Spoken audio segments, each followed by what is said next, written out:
What up? What up? What up?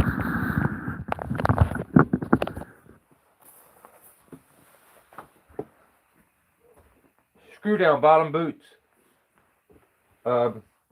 Pre-order is February 28th. Make sure you sign up. You do not want to miss out on them. You too can have your bottom screwed.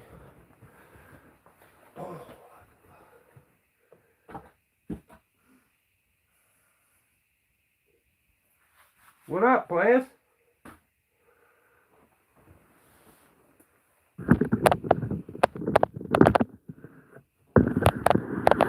Sorry for being so late. How are we?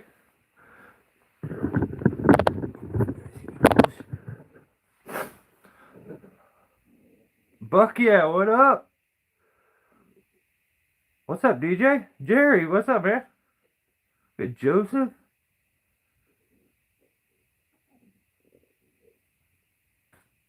What up, Chris? Yeah.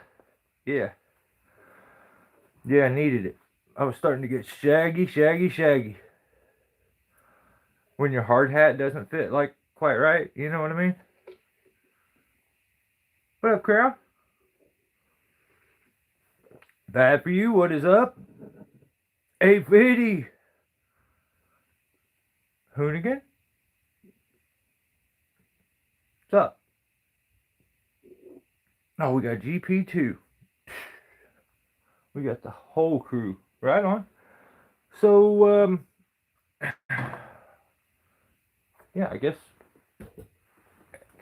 we are at episode 116.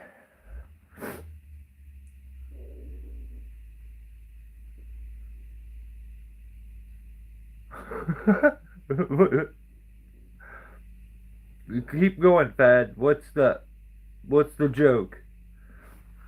Jimmy, what's up, Jimmy? Alright, come on. Come on, lay it on us.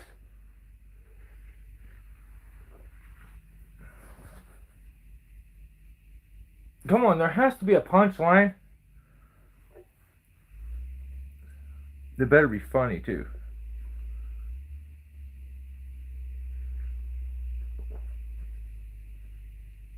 Fad, I'm waiting. What are you doing? You said, what's up, Jimmy? Haven't seen you since all this stuff happened years ago.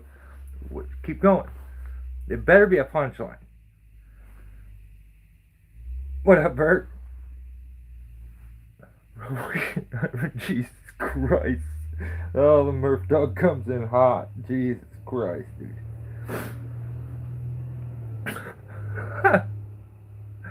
Well, that is lame. I thought I was going to see something funny. Fad just stopped in, called someone Jimmy, and then bailed out on us.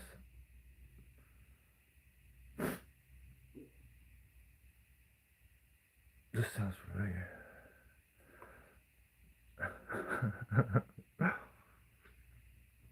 So, I guess this week, for the PSA, let me just, first I want to explain where I'm at, what I'm doing. So with the channel in general, I have said for a while, you shouldn't be making videos strictly for the views. You shouldn't be making videos unless you're enjoying it. Like, it doesn't mean it's a good video because it got watched a whole bunch. Views does not mean quality. I don't care what anybody says. There are some channels out there that I absolutely love their content and they have no following. So, oh, this is embarrassing. You look exactly like my bestie. Oh, I thought you were going to hit me with some crazy, like, I don't know. I was trying to think of some, like, crazy Jimmy guy, like, that's famous, and then you could say, but you have to understand, normally people roll in here and are like, what was the one dude's like, damn, Ashton Kutcher went downhill or something like that, or who's the guy from Blade? Keanu Reeves. Like, I thought you were giving me one of those. My bad. I didn't mean to. Thinking about buying a new stump grinder for over 100K. I needed to know the money amount. That's very important. I wouldn't have been satisfied with you just telling me that you were going to buy a stump grinder, which I know is expensive, but definitely need to put that, like, that's the YouTuber coming out in you. So my channel, basically, I say banned. YouTube has taken away the opportunity for me to make a penny. So they shut my members down, they shut the channel monetization down, they shut everything down. So I've been very clear. I enjoy doing this. I've done it for 12 years. I'm going to continue to do it, but it got rough for it always to be costing me money on, like, repeatedly. So I want to, monetize it to the slightest bit. That way, at least it's not costing me money to do this. So that's what the members and stuff was doing, and I was finally, like, things were working. I got told by everybody that I was making the biggest mistake by taking my content off of YouTube and putting it behind the paywall for members. My personal opinion, I meant nothing to anyone who has ever subscribed to the channel. I strictly felt like I needed to bring something to the members that would justify them paying $5 a month to see my content. So I put it on members, and I didn't monetize it because I feel like if you're going to pay $5, you shouldn't have to watch ads. You shouldn't have to deal with none of that. And I also felt like just letting the people see the video a couple days earlier isn't nothing special. Like, I feel for those people where you pay for a membership and all you get is you see the video 2 days early or a week early. Well, when it comes out on regular YouTube that week, you've already seen it and you pay as a member. So there's where my mind was at. I figured I'll put all my edited content, the stuff I spend time working on members. And I am where I'm going now and what I'm going to do here for these 3 months absolutely has everything to do with those people. So all of you that donated, that, like, super chatted, that were loyal members, I'm going to keep content coming out for you despite the fact that I can't monetize it at all. It's basically, I could wait 3 months and then put all this stuff out, but I feel like I owe it to you guys. So I'm going to continue to put stuff out. It won't be monetized, so you get everything. You don't got to watch any commercials or anything. And my plan is maybe 3 months from now, maybe I get the membership figured out, and I try to build something back. But that's my plan. I'm going to continue to put out videos just publicly. And it's basically to keep those people who felt the need to support and keep the channel going as members. Everyone's going to benefit because of them. So thank you to them again. I appreciate them. And I apologize that we're in this situation to where I can't keep it going like we were. And I feel like if I stopped right now, I would be being a hypocrite, because I say it shouldn't be about the money every time. It shouldn't be about the views. So that's my plan.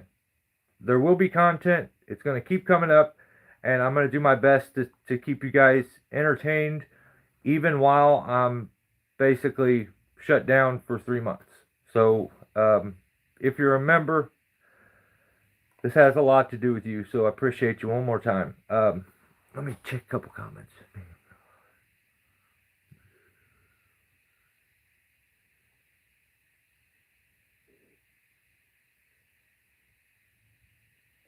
Yeah, yeah, I tried, DJ. Like, I mean, I appreciate all those just subscribers in general. Or, I mean, I don't ask you to subscribe.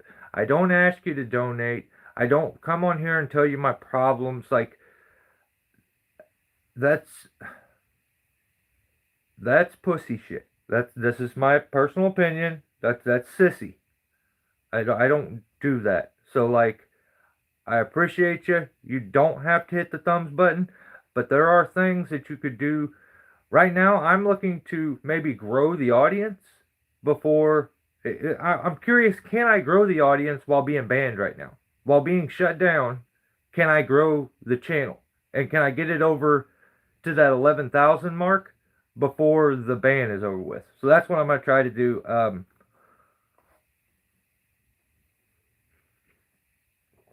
Cheap band and sender. But yeah, let's get into it. So this week, we got some content from some people that don't make it a whole lot, which was nice to see guys like Popular Mechanic. Haven't seen much from him in a long time. How you doing, GB? There's Greg. Um, there. What's up, bacteria? How are you? Jesus Christ. Ah, that is awesome. That is awesome. How'd you know that's my name? That's crazy. Bacteria. Like, I don't even know if I'm supposed to be insult. Is that an insult? I think it may be. I kind of feel like it is. Um, Leo, Leo Messi, and then you got a bunch of oh Jesus Christ! And of course, it's a silhouette. It's not a real picture. Son of a gun. Oh, bet you I could beat you up, Leo. You little turd. Bacteria, he said. You're pretty fun. That's kind of funny. Actually, I don't think it's funny. I'm pretty. I know what's funny and what's not. But you're not funny. That was lame. You got to come in with something better than that. Like I said, the other guy hit me with like, "Damn, Johnny Depp's starting to look rough," or something like that. That wasn't good. That was lame. You need to get off the internet for a little bit. Go stand in front of the mirror, practice. Has anyone ever tried to jailbreak? Yeah, Ground Pounder was sponsored by him, basically.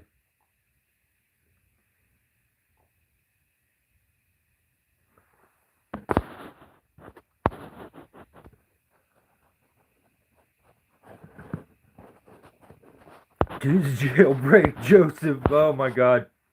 That's hilarious. Bacteria is cute. I, I just feel like he could do better.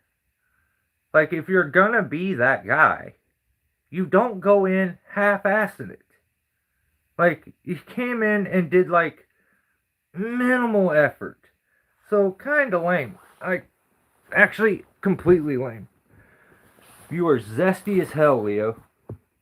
Do better. Be better. I don't like it. Alright? Come on, man. Waste my time, too. But, Popular Mechanic, yeah, actually, for being Leo, I'm gonna have to give you a ticket for being incredibly zesty. That was too much, brother. I didn't like it at all. Bacteria. Next, he's gonna come back and then he's gonna be like, "And your clothes don't match. Get out of here, fruitcake." Okay, yeah, we got some stuff from Popular Mechanic, and Lone Wolf Outdoors put out some videos. AK 50 bucks. 50 bucks is 50 bucks. He's my guy. I like him. I caught his live feed today for a little bit. I dig being able to jump on some of these guys' live feeds. It's really cool. So yeah, Lone Wolf Outdoors put out some shorts too. Ground Pounder put out a few shorts. Apparently had Dan O down there getting her done with him. Sending one to London. Hell yeah. Um, yeah, so check out Ground Pounder stuff. Austin G6H, also known as He-Man Tree Service. This is Austin with He-Man Tree Service. What kind of music you guys listen to? To get pumped up before work, Check his stuff out. It's awesome. And then I heard this is just a rumor, but I heard Sizemore wanting paid somebody so that he could cut some trees and cosplay again. So he put out like a couple shorts, falling over his own feet, trying to like get away from a tree that he cut down. Um, I am sorry, but I question the mental capacity at times of the individual. And then I'm just, you ever heard of those kids where they're like, he should wear a helmet at all times? And you know the helmets that I'm talking about? And his proto, it's just what it looks like. It looks like he could have, like he's forced. I just don't know if I would have picked the pure white one. You know what I mean? I just feel like the cooking guy. Well, yeah, he's definitely cooking it up, but he's Dano the Tree Man. Yeah. So if you may stumble, if you see in your feed Sizemore cosplaying, yeah, that guy's something else. It's funny because I caught a couple of his shorts and noticed he has the climb line that I suggested from Gap Arbor Supply. I remember him talking to me about it and like, where can I get it? And he went and bought the exact same climb line as me. I just remember that it like clicked the other day when I was watching one of his shorts and I seen the line and I'm like, how'd he go from like literally asking if he could just be me to blocking me? That's weak. $50 off with code RedboxClub for. Oh yeah, $50, brother. $50 is $50. Get that $50 off. RBC FL. All right. Well, that's all the PSAs. I don't really have many PSAs for this week, so that's kind of weak, kind of lame. I tell you something I am going to do is we are going to do a demo here in just a second on, well, I'll explain. So I may have to kind of mess with the lighting a little bit. We'll have to switch up the angle and then maybe we'll come back over here because this is much more comfortable than being over there. But yeah, let's get into it. Okay. First channel. He tried to sneak a video on while I was getting stuff done right before this live feed, and that is Your Outdoor Oasis put out a video called When a Tree Fights Back dash Lem smacks me in my helmet. No. Okay, first of all, you're tubing too hard. Second, that title is not a title. That's two titles. So, in the process of being greedy and thinking you need multiple titles, you ruined your title. So, you took this is wild to me. I'm going to take the clickbait route. What up, Husk? Free shipping to Alberta, Canada? USA only. Oh, shit. So, yeah. He had a very clickbaity title, When a Tree Fights Back. And then he ruins it by letting me know Lem smacks me in my helmet. Okay, that tree didn't fight back. You stood in the wrong spot for a little bit and got hit by a limb. And a helmet, it's like, it didn't fight, it just kind of ruined it. Like, I'm expecting something more aggressive, tree fights back. And, like, you got nicked by a limb? Like, well, way to like, I it's like airing up a tire, and you can use a compressor. Like you say, I don't want to use a bike pump. Use it doesn't matter if it doesn't have a valve stem in it. It's not going to hold air.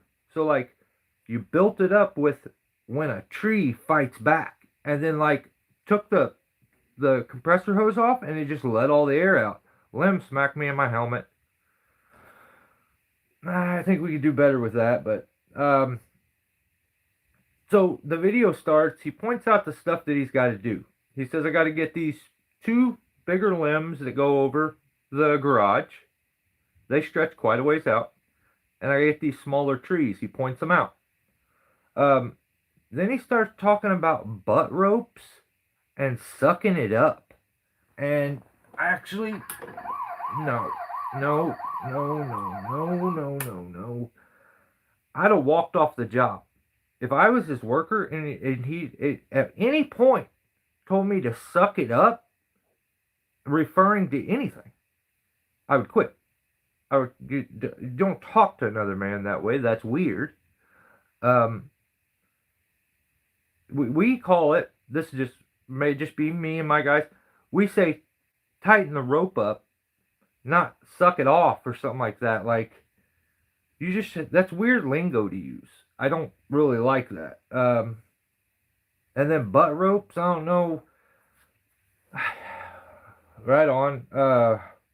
But during this job, he says, I'm going to use this as an opportunity to get a little more familiar with a few of these techniques, because he really, and I understand why he wants to do it, he's spending an astronomical amount of money on the GRCS, which I don't get it. Like, I feel like that's a tool you buy way further down as you become an experienced climber. But we're in a different time now to where people skip major steps and they're like, I want this. Like, long before I would personally say it's a necessary thing. But like, guys are starting out with a GRCS, and it's like, okay. But he says this is a good opportunity to get some practice. Now that's where I 100%. What up, Dan? 100% agree with you. Those are the times where you should take the practice. Like, get familiar with some techniques. My personal opinion, I don't care what anybody says. Making YouTube videos, running cameras, and doing all that takes a very large chunk of your brain and your attention. Some guys can say, I just hit the button, and like, maybe if that's all you're doing, helmet cam, let it run.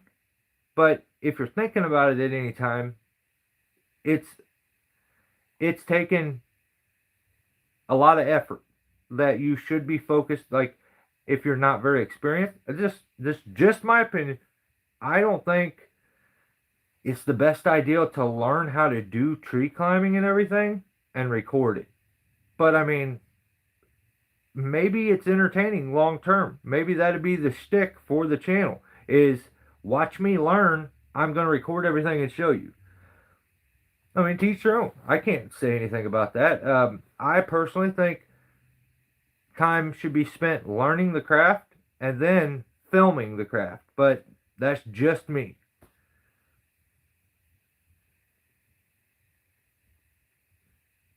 It was a pine tree. I looked up. I got sap in my safety. Oh, dude, I got sap in my eye.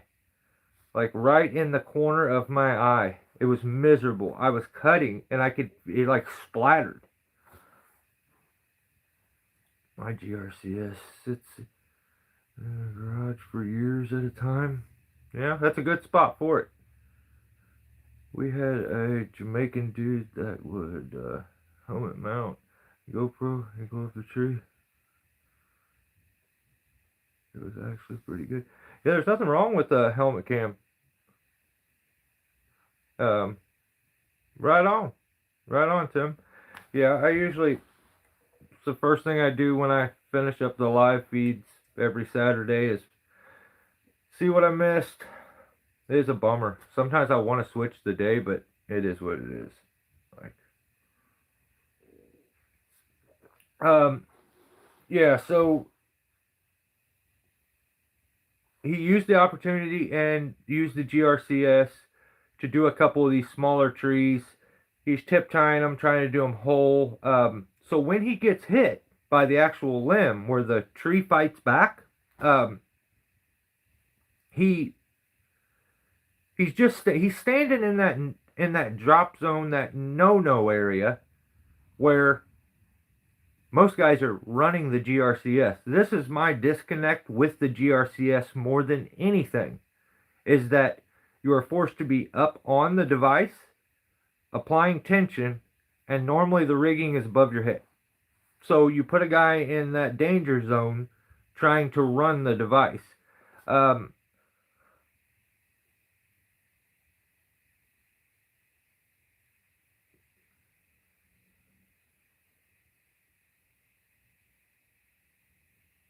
what's the card?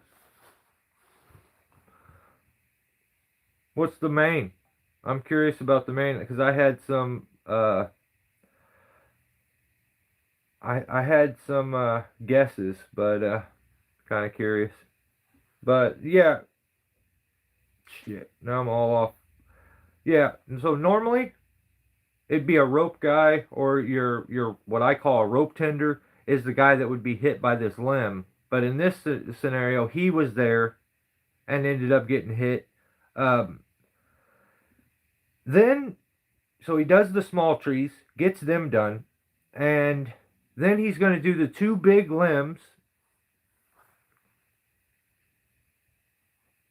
Yeah, that's what I thought. Damn. So they gave me nothing out of the norm. That's what I figured they were going to do. And that's not really what I wanted, but eh. I noticed that Connor was also kind of big up in Nate Diaz and talking about the BMF title. I got a feeling it's him and Diaz for the third time. They'll do it International Fight Week for the BMF title again. So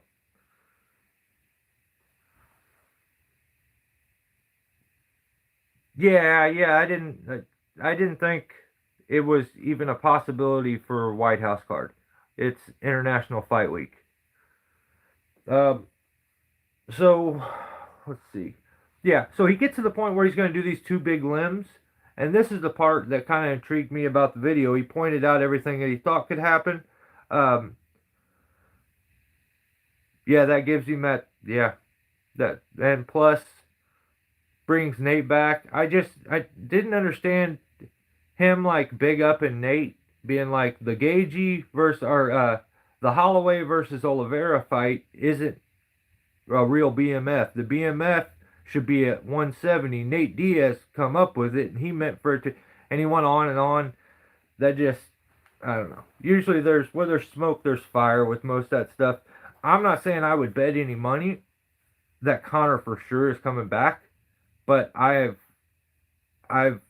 believe him much more than I have all the other times that he's maybe come back for this one. So I think the White House card got him fired up enough that he will come back. And I don't know if without the White House card being announced and him wanting to be on that, if he comes back. So I think to keep him chill and calm him down, they basically offer him his own card because the White House card is going to cost so much to begin with. So they offer him a chance at a third belt, and he's like, "Well, I want to be on the White House card." And they're like, "Well, hang on, like, what can we do?" And I think that's where the BMF title comes in. At 170, gives him the opportunity for the third belt. If he actually wins it, if he becomes a BMF champ, then he can actually fight for the title, so.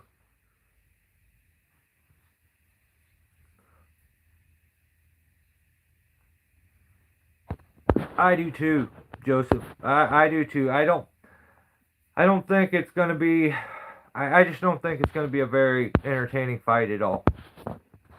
Like I think Ilya puts him to sleep fairly quick. I think he, just like you're saying, I think he walks him down with ease.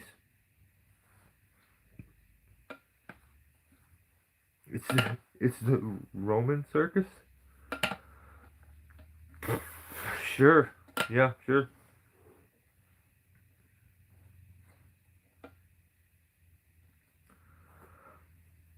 Like my tree game? I've never, like, there's something that happened with him when he got this cocky attitude. I was the biggest Gagey fan when he was in World Series of Fighting. Like, him and Marlon Moraes. I was like, Marlon Moraes 100% is going to be a champion. Then he came over here and shit the bed when he got to UFC. Same thing with Gagey. Like, I was like, he is never going to lose. He's the man. He's just going to come here. He's going to leg kick everybody into oblivion. And then, right on, Greg.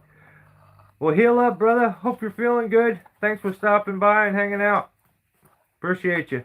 Go buy a bollard, guys, if you don't got one, at gbbollards.com.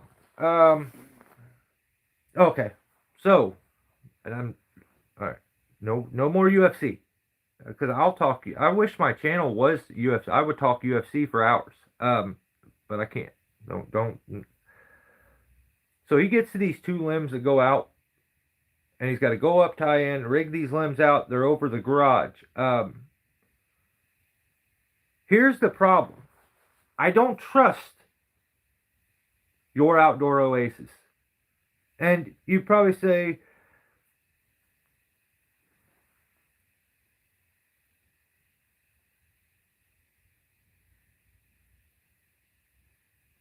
Jesus Christ. You say, well, why don't you trust this guy? He posts everything, like, and like he's lying. You can't. Okay, here's the problem. You know I'm watching your stuff, and I believe his name's Derek. The boss on the crew's name's Isaiah, so he's the real boss on the crew. There's Isaiah, but Derek hangs out with him too, and pays for everything, I think. So, who you got this fight, Tim? Oh, Jesus Christ. I think Max wins this tonight.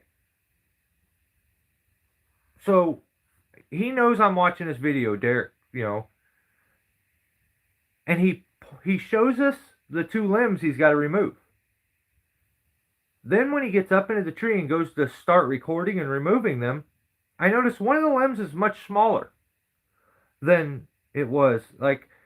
And it was like 20 minutes into the video. So I'm like, am I wrong? Did I see it wrong earlier in the video? Maybe I'm just seeing stuff. So I spun the time stamp back to the beginning of the video.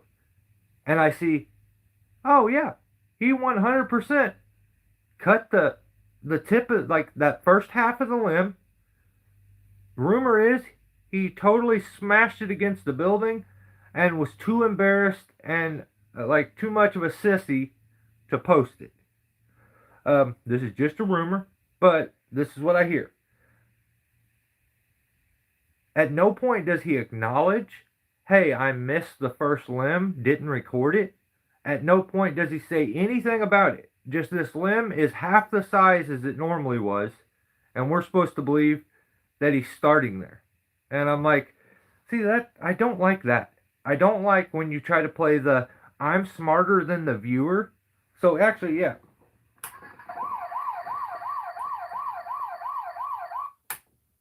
That's shady.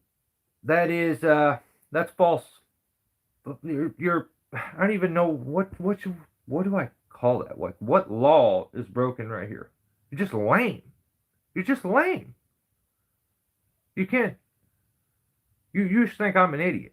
Like, I won't notice that limb, when you got up in the tree and started to rig it, just so happened to be half the size it was from when you were on it. No, we're not doing that.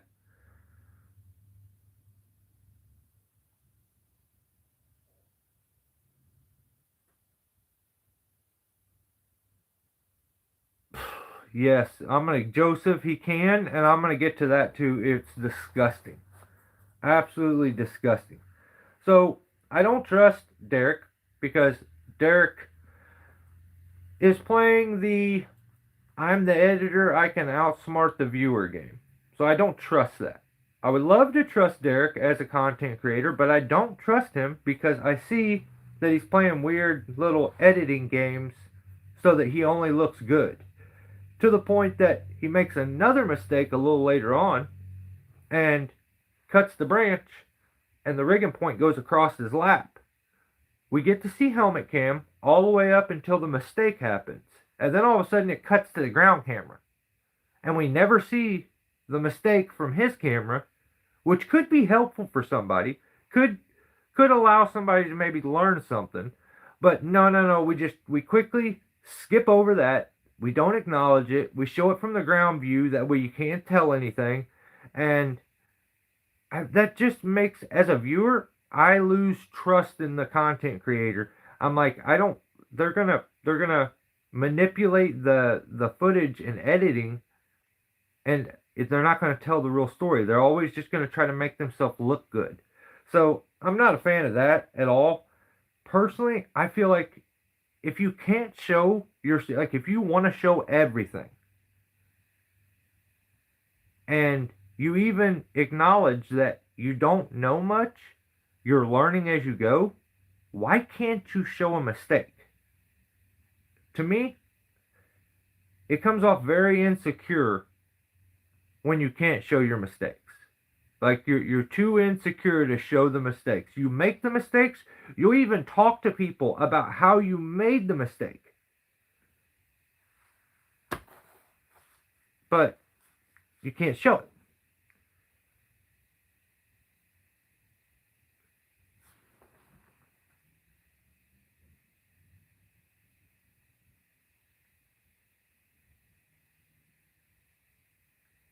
Yeah, exactly.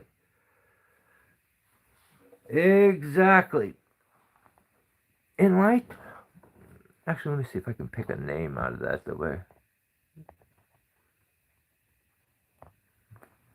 Yeah, so it's just hard for me to want to watch the content creator when I know that they're bullshitting me with their content.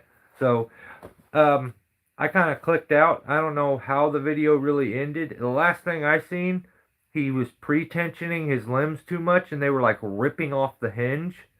So like, I think he could be a very good climber, but it's just weird to me. Like, you want to do the advanced stuff, you're not going to be able to do all this advanced stuff without making mistakes along the way. If you can't wait and learn it little by little, you have to have it all right now, you're going to make mistakes, no matter what.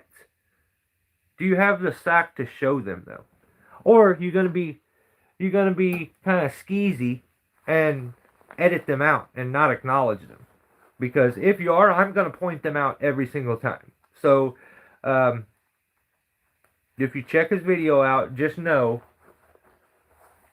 he's purposely editing stuff out for some reason. I don't know what his reason is. I've never asked him. I don't really care.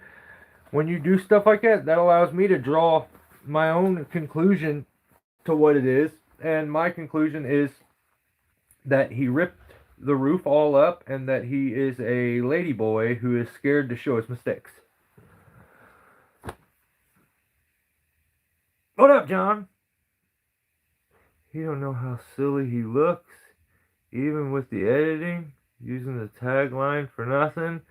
Yeah, I understood the tagline stuff a little bit, trying to be overly safe. It's just it's a replicator mentality. They've seen it. When you don't have experience to fall back on, think about how your brain works, Murph. Years, it's like a Rolodex that you'll go back into stuff that's happened to you, and you're like, oh shit, not going to do that because this. And you can go back to specific times where you've done these things. Whether you've made the mistake or the scenario happened that gave you the knowledge, but your brain goes back to those. Well, when you don't have those, your brain's doing a Rolodex of YouTube videos. And you're like, I seen another YouTuber, he like put a rope on the end. He could control stuff. Like, it is what it is. Yeah, I did. Yeah, I seen that too, Joseph, where he said fight fell through and he was like still hung over from drinking with Kid Rock or something like that when he was being interviewed by Nina. Sometimes I think Nina is so hot, and sometimes I'm like, she's not even pretty. But then sometimes I'm like, good lord, and then sometimes I'm like, what the fuck? So I don't know about her. Um, yeah, and her husband's like the camera guy. How can you like these fighters are like they kind of disrespect you, sir. I'm just saying. Yeah, yeah, he is. Well, that's he doesn't just want to be Zacchaeus. He shouted Tim out too. He wants to be Tim too. That's his other mentor. He wants to be Tim, and let's sign up Mike versus Metal and Wood. Dude, that would be sick. I'm down. I'm gonna talk about him this week. I seen some of his stuff. I have to. Uh, so yeah. Go check him out though. That's your outdoor oasis. He wants to be a tree guy, and he really wants to be a YouTuber. So go check him out. Like he's not. He's not. I think he's a good dude. Like I just think he has the modern mentality where I don't have the time to put in the time. I want it now, kind of thing. So not recommend to do stuff I do. I bend the rules of life and physics. Hey, I respect it. I do the same, brother. I do the same. So, uh, next channel is Veteran Tree Service, and I got a little trick for you, Tim. We're gonna do a little demo here specifically for you, but because of this video. So his video this time was called "Big Tree Removal in a Tiny Space." Um, I thought for some reason we were going to end up doing a tree removal in the front of his britches. And I was like, oh shit, no, it's in a yard. That's crazy. Sometimes I wish I would think out stuff before I say it. But yeah. Yeah, this is his video. Jesus Christ. Uh, yeah, so at the beginning of this video, I don't like this video. He says he brought a banana with him, and that he plans on. See, I don't even want to look at the camera right now. I feel dirty. I feel disgusting. I feel gross that I wasn't warned that it was going to happen. It happened out of nowhere, and first of all, he did. He said he was going to do it, and then he did it, and there was no warning. It just clipped to him swallowing a banana. At no point did he bite this banana. At no point did he chew this banana.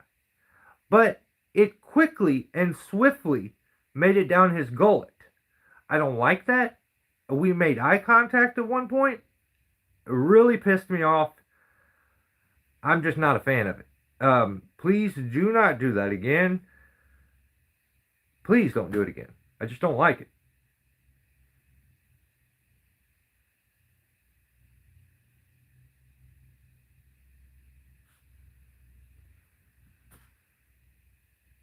No, I don't. Oh, so gross. Oh, jeez.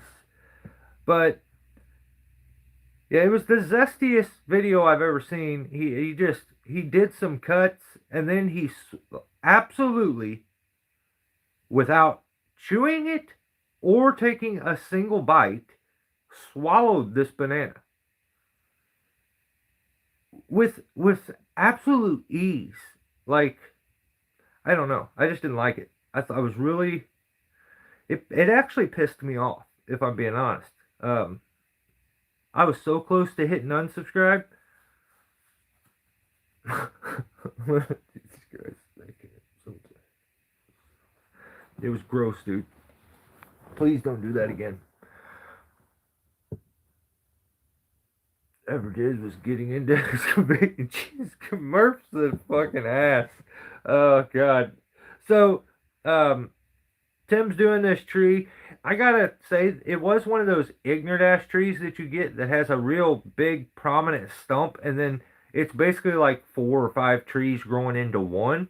Those are always a pain because no one section usually is big enough to do all of them. But I guess with those trees, I didn't know. I don't know what exactly it was. The firs that they mess with, um, or it was. I think it was a cedar actually, but they're they were decent sized trees. So he's got to work every section of the tree down. Um, I just have there's so much wrote down where I'm mad about you eating swallowing that banana and looking into the camera fucking pissed me off. Um, so Tim likes to do what I call the lawn guy rigging, and it's kind of where it's like, okay, yeah, it's like where you rig over here, and then like you're rigging this piece, and then your ground the tree's right here, but then your ground guy and your rope's like way over here, and the guy's just out in the middle of the yard, and it's making these weird angles onto the tree, and then the limbs come off and they get all twisted around the rope, and it's basically, if you can picture what a lawn guy would do, that's what he does. Okay, basic lawn guy rigging. Um, he likes to do that. I don't like it. It gets all tangled up. It's lame. Um, yeah. Then there was the lunch. He was using. This is what's crazy. He used a toy chainsaw with a real blade. That's the part that was really, really trippy. I couldn't believe that. Like, go buy a quality, nice, sharp blade from steel, but use this little toy chainsaw from Echo. It didn't really make any sense to me. So please tell me.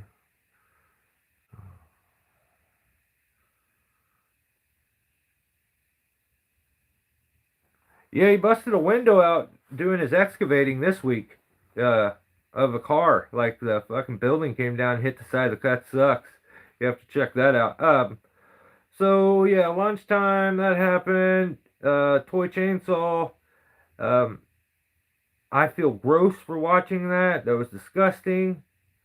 So he's he's rigging these down. Then he ends up doing some speed lining. So the top ends up going the wrong way.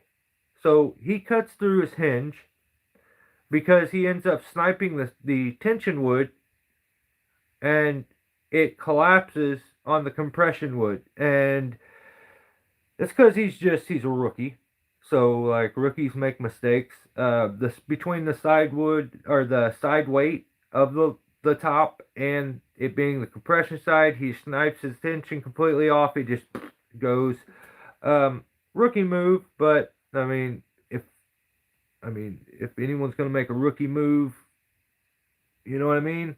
At least rookie, you know. Um, let's see. What do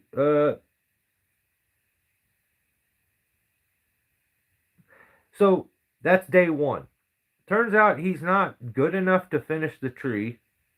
He couldn't do it. Um, and I thought that was, I didn't like that. I think you should have sacked it up and just, like Derek says, suck it off and finish, dude. Like, come on. Um, I didn't like that. So he's got to come down. He couldn't finish the tree. He puts a cable up in the tree though, because if you've ever worked on those kind of trees, they kind of, when you got multiple heads to it, they kind of support each other as far as wind blocking. So like this section over here would block wind for this section when it's there, but when it's gone, now you got wind impact on a section of the tree that's normally not there at all. Um, so you start to worry, like, is this going to hold until I get back? I understood why he ended up putting a cable up in it, where he just took a rope and tied and anchored it off, let the two support each other. But here's my question to Tim. Now, I'm surprised that when you said you were going to put an anchor in and cable it, why don't you cable trees the way you climb them? If it's safe and it's fine and it's strong, I think you should cable trees the way you climb them, and rainbow cable. You can start your own thing called rainbow cabling, where you don't cable the actual trunk, you cable the branches to each other. What do you think about that? Tell me that's not $1 million idea. You're welcome. You can have that. But just make sure you don't get anywhere near my state doing that goofy shit. But, yeah, couldn't finish. Now he's got, now day 2. And I'm like, oh God, here we go. This guy's slow as hell. So, I just have wrote down, this is the slowest speed line ever. And why did you have to hit everything on the way down? You didn't have to hit everything.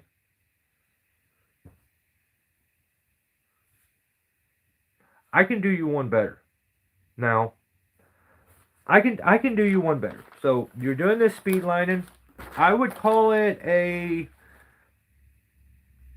slow lining, not speed lining. You thought I was gonna say something much more clever. No, I'm not clever like that. Slow lining. That's what I say. What up, Super Shay? So why is it?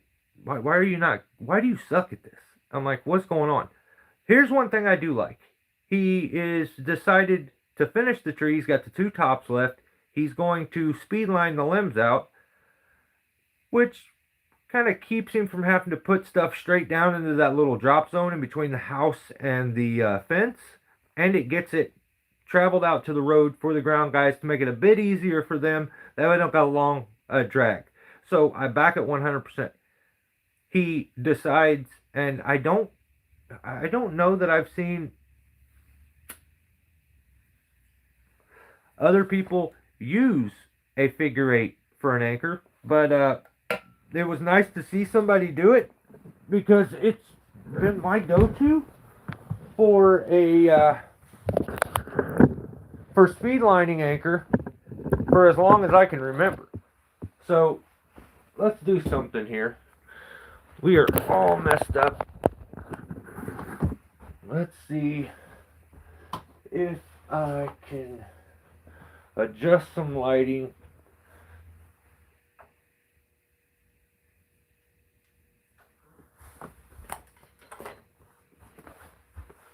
Are we lit up there? Oh yeah, we're lit up real good.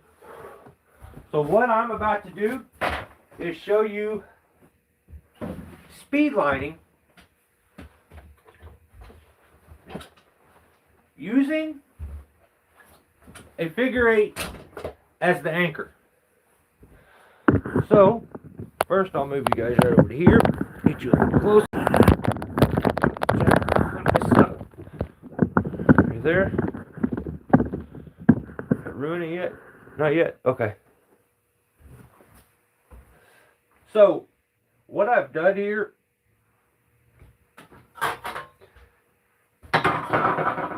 you guys remember I made my my thimble, and I had to put another side on this because these are headlights for magnet lights. They're the lenses, and I made a thimble out of them for my throw ball string.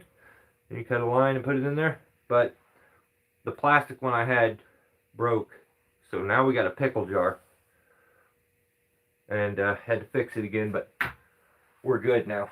So your speed lining, here's your speed line rope. I have that rope blocked off with a couple wraps so that there's some friction in the line, so that I can show you what I mean by this. So Tim decides while he's doing the tree, he's going to speed line the limbs. If you don't know what I'm talking about, here's real quick. Speed lining, he's going to cut the limbs. They're going to be hooked on, and they're going to ride the line down to the anchor point. So I really like to use a figure 8 for my anchor. The reason is because of how easy and simple it is to put together. It's just a really good setup, really quick, really efficient, and you know, it's perfect for speed lining that's not too incredibly heavy. So the way it works, a figure 8, you just go through the big hole in the bottom, over the top of the small one.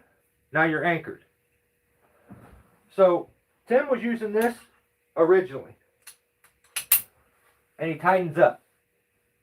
Okay, the problem is that the line would still have slack in it, and they would end up hitting or scraping against the gutter, or not the gutter, but the fence, and they needed to get this line much tighter.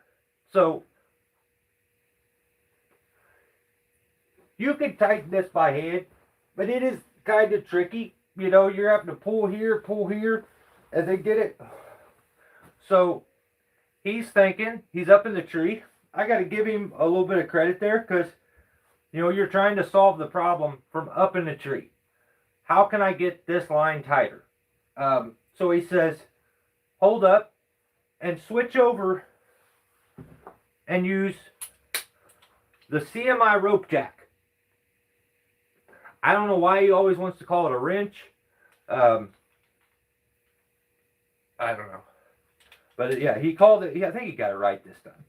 But this is the CMI rope jack. So I need to ask a question real quick, and I want to know, because this wasn't discussed in the video, but I think I have a almost psychic ability to know when someone is being a knucklehead. And when he says we switched over to use the CMI rope jack, I feel like he was using it really weird. I feel like he removed the figure 8 and was just using the CMI rope jack. Am I right, Tim? Oh, $50. What's up, brother? Were you just correct? I thought so.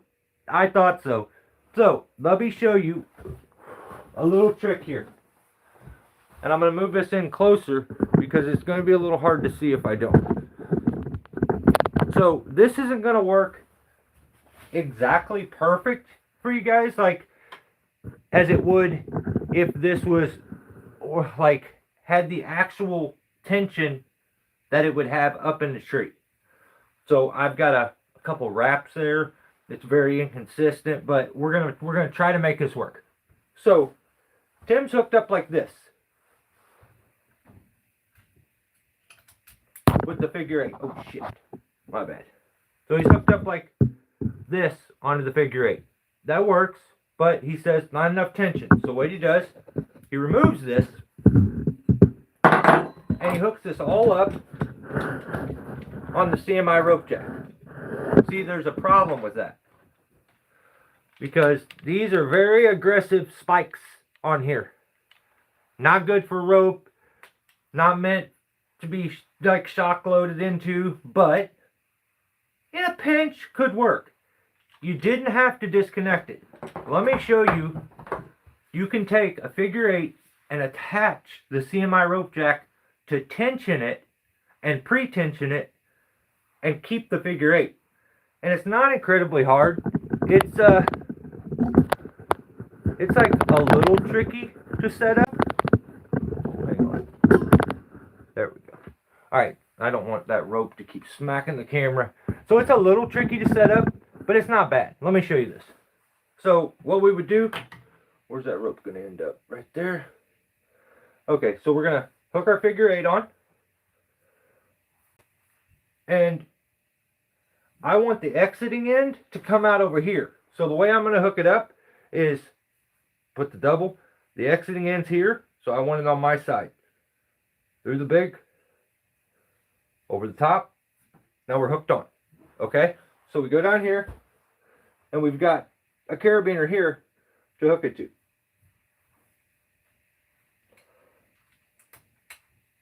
So you want this attached because this is your friction device here. But you want the ability to pre-tension it with this device. You don't have to choose. You can use them both simultaneously. So what I'm going to do here in this situation is, actually I'm going to close these so I don't get my finger pinched. I'm going to take my carabiner and I am going to clip. You could clip it to the figure 8 here and keep everything tensioned. It probably, it's probably better to do this actually. But for the demonstration, I'm not going to hook to the figure 8. I'm going to hook back here to the carabiner, back here. So I'm going to take this, I'm going to go underneath the figure 8, and I'm going to hook that up. So now what I'm able to do is on the tensioned end, this side here, because here's your exit again, I'm going to hook up the CMI rope jack. Ah, come on. Smacking it with my hand. So now I'm set up. I can actually take this in my hand, work the CMI rope jack, and it will tighten the limb down as the figure 8 holds it in place.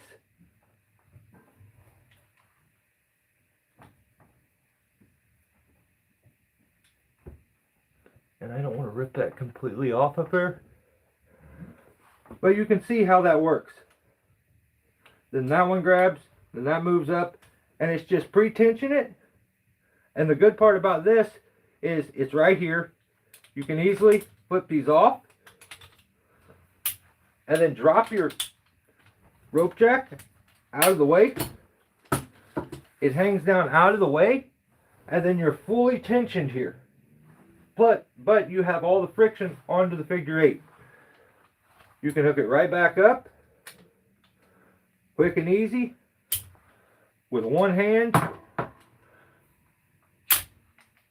and not have any trouble.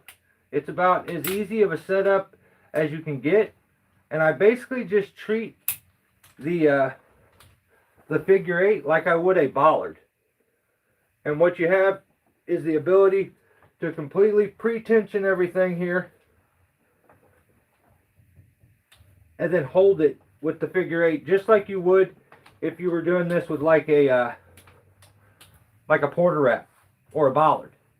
You would be able to hold your tension and then clip in and lift. So that's just a little trick for anybody that has the CMI rope jack. It's such a handy, cool tool to have, but I definitely wouldn't be using it as an anchor because of the way it's going to tear the rope up. And I don't know that they're designed to work like that, but I mean, you can do whatever you want, but this is how I would set that up. That way I'm keeping the friction and all the impact onto the figure 8 and not onto this device. So hopefully that made sense there. I tried to make it as simple as I could, but the thing is you're basically treating it as if you had a bollard like this.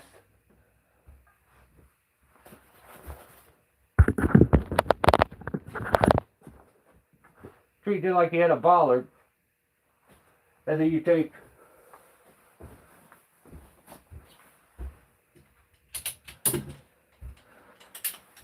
your bollard, there's some rope over there.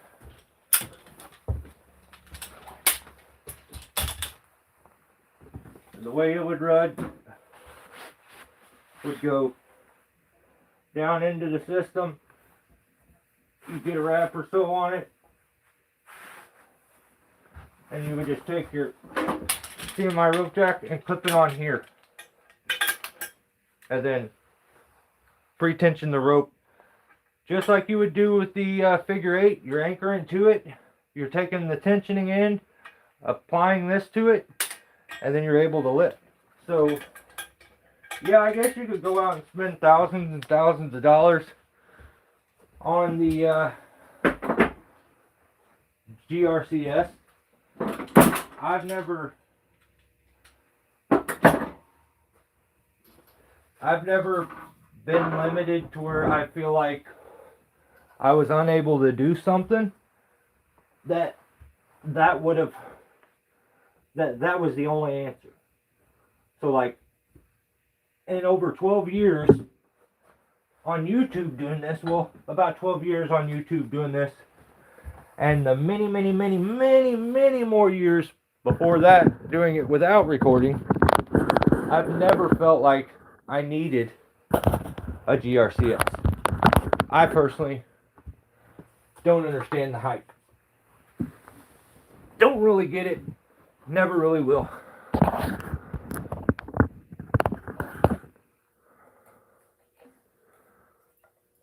Yeah, I don't know. Hopefully that made sense.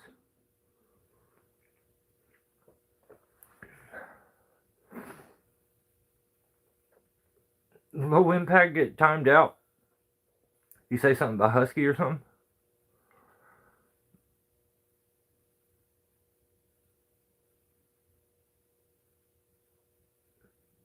Oh, don't lie to him, BR. He's not good.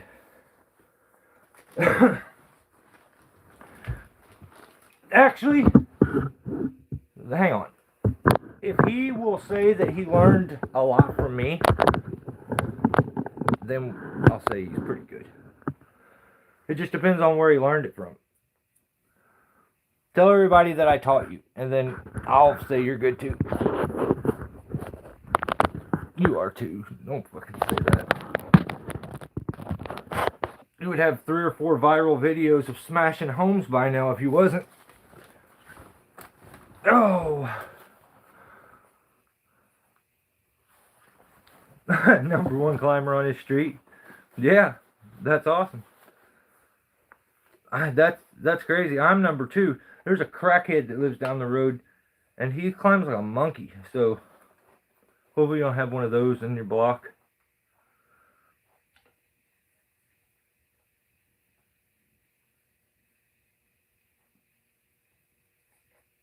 Oh.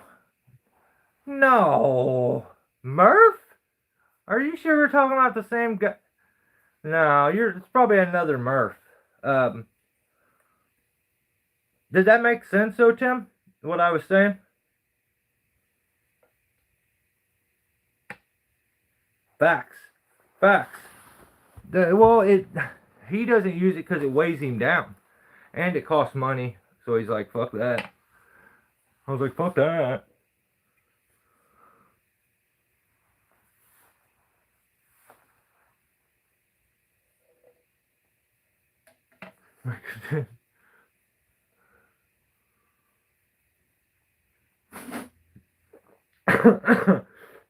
Right on. Yeah, it's pretty simple setup, and it'll work really smooth if you have it set up and it's able to actually tension. Every time I would go to use the jack there, it would put slack in the line, so it's like it's hard to show that the usefulness of that device without actually using it. Because any scenario where you're trying to lift something or show how to pre-tension, if you're not really doing that, that device doesn't work as smooth as it does when you're actually doing it. I think the hardest part about that device is knowing how to attach it and unattach it, when mainly how to attach it and get it lined up correctly, because it'll spin in different orientations. After you figure that out, then how do you unattach and remove it under tension? It's super sick. Like, I haven't even, like, there's so many different scenarios where I've wanted to use it. Great bang for the buck. 100% ladders are expensive. Yeah, it's true. I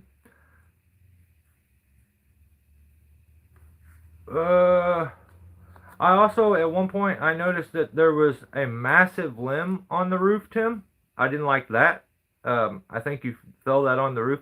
It was huge. It was like, but I seen it on the roof. I didn't like that. It's very obvious. It's a green limb. Then it's just like all on the roof.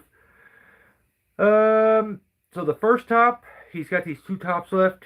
The first top, it goes okay. And then the second top, it goes okay too, I guess. then he's got to drop chunks down.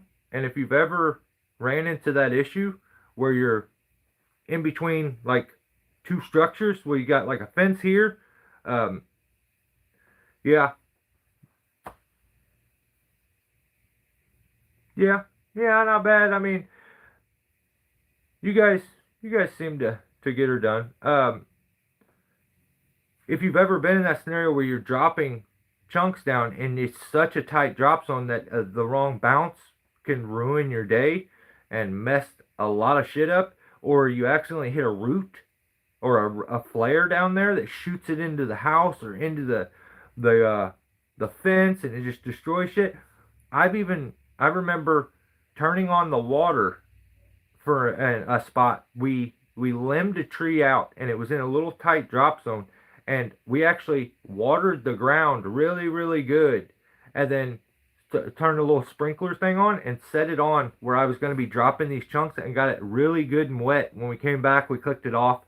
By the time I got up into the tree and started putting chunks down, it wasn't like soupy, but it was soft enough that everything was hitting and stopping. So like you just you just gotta sometimes you gotta think outside the box. But yeah, if you've never been in that scenario where you're dropping chunks down in between, it's sketchy as hell. So you're the whole time you're just praying for like, please don't give me a wild bounce. But yeah, that was Tim's video. I mean, uh, don't I would wherever the banana thing was at, if we could get that out of the video, I would say it's not bad, but it is zesty as fuck when he looks you in the eyes as he swallows this banana whole. I don't like that part. We got to get that part out. So then next channel. Actually, no, Tim. That's gay. Don't do that again. Don't the banana thing. Don't do that no more. Please don't do that. Sometimes people are like, Tim, and I would like to be able to say yeah, but if you do that again, I'm out. I'm not. No, I don't know that guy. Okay, I said it.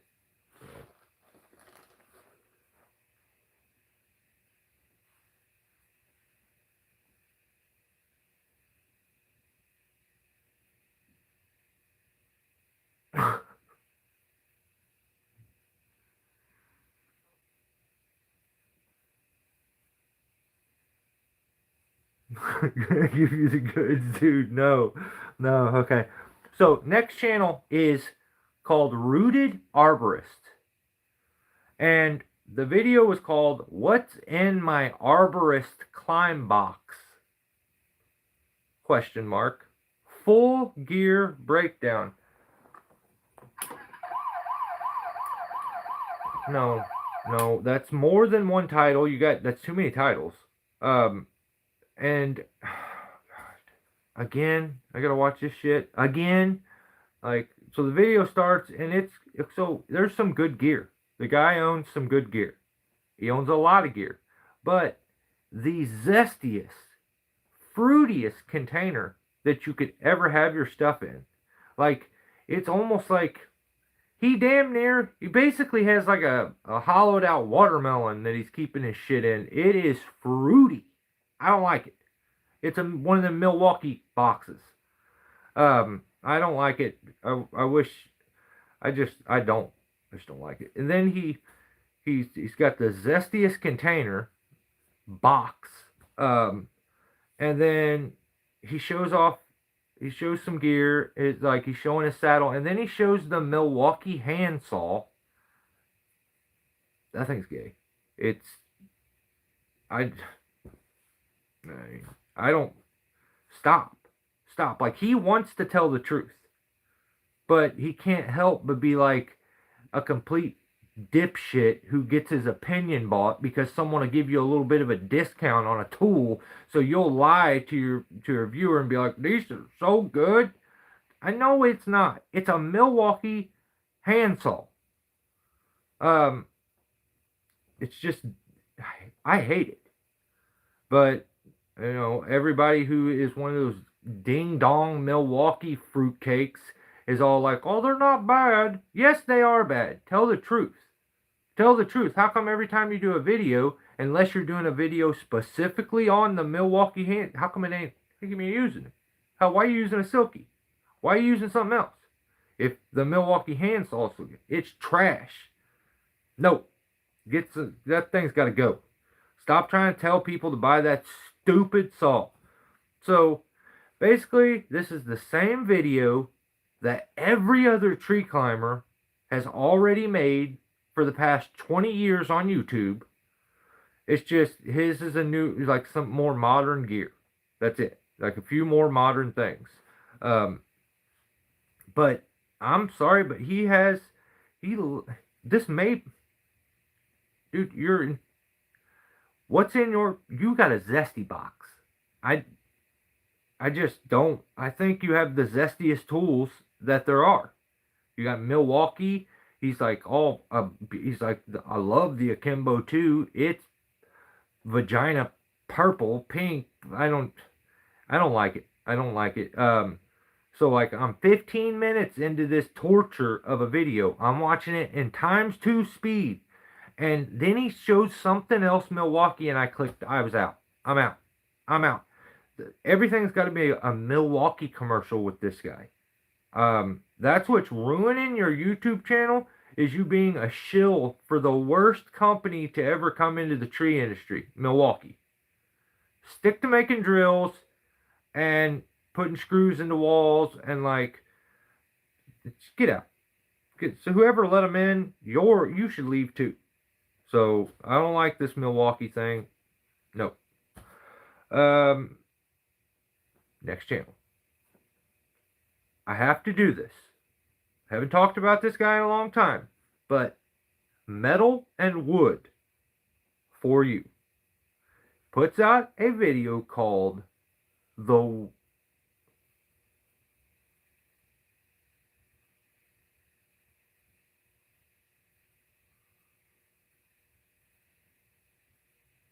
World of the 500i Steel Fully Electronic Chainsaw. This guy is an absolute ding-dong. He don't know nothing. He's a complete fool. He has no problem. Like, he is very equipped to look you in your face and lie and have no qualms about it. It does not bother him to lie to you at all.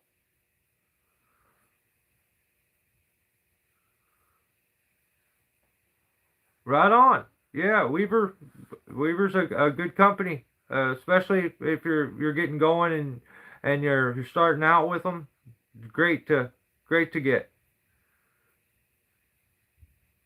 Get her. I've got 2 Milwaukee pole saws. Fight me. We can, but I feel like you bought a Milwaukee pole saw. I'm gonna beat your ass pretty quick. Like, I'm just being real, man. I mean, we can, but I just don't feel like it's. Do we have to? Because, I mean,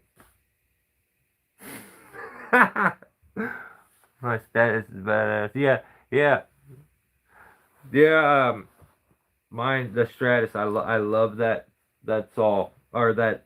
Jesus Christ, I love that saddle. It's an amazing saddle.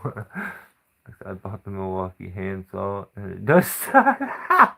Yeah. See, I'm just going off my own personal opinion, like, of what I think. I've never tried it. I'm just looking at it, and that's what I say. Now. So, Metal and Wood, this guy's crazy, man. If you say something he don't like, he's going to sue you. He thinks that all of us are in a cult. We're all in a cult because we're not okay with him passing off Chinese replica chainsaws as if they're professional saws that are high quality. He's very dishonest with some of this stuff. This is just my opinion, but he comes off very dishonest. So he puts in his title here, he's going to show us the 500i from Steel, which is a fully electronic, the first fully electronic chainsaw. dude, what are you talking about? Like, really? Yeah, I'm telling you, if you want a off-brand handsaw, Corona make a good saw, a good handsaw. For the price point, Corona is very, very good. So if I'm giving recommendations, I'd say go Silky. Steel, I use the steel one, and I like it. But I don't know if I would have went and bought it over a Silky, but it was a gift, I think. So, but I really do like it, and it's lasted me a long, long time. But Corona, for the price point, beautiful. Like, really, really, really good saw. So,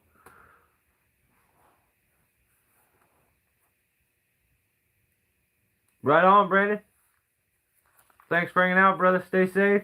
Enjoy the rest of your weekend. Have a safe work week. So this dude, this Steve guy, he's got he bought a 500i. Why I don't know, because he sells clown saws is what he calls them. So he bought a 500i. When he got it from the steel dealership, they revved it up for him. He got all butthurt and said they blew his saw up because they full throttled it at first and just like held it open.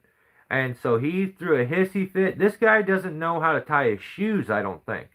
But all of a sudden thinks he's a chainsaw expert. That's where my issue with him comes in, is his dishonest way of pretending like he has all this knowledge when it comes to chain, which he has none. So he goes to buy one because everybody says that they're good, so he doesn't know anything, so I gotta have one because other people say they're good. So he goes to buy it. They rev his saw. He throws an absolute hissy fit, says you burnt my saw up, and then goes and buys a cylinder instantly because he's convinced, because he's got all this super amount of knowledge about chainsaws, that he knows his chainsaw is burnt up. So he needs to buy a cylinder instantly. He says, I contacted Steel, and they said that you're not supposed to do that. But that dealership says that they always do that. So he's like, I need a cylinder because I know you scored it and messed it all up. So he buys a cylinder. He's had this cylinder forever.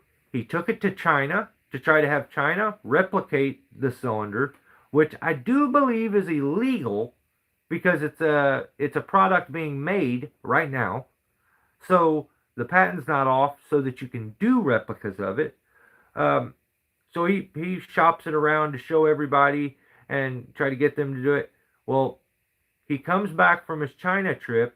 While he was over in China, he was selling his eye device. He said he had single-handedly cured glaucoma.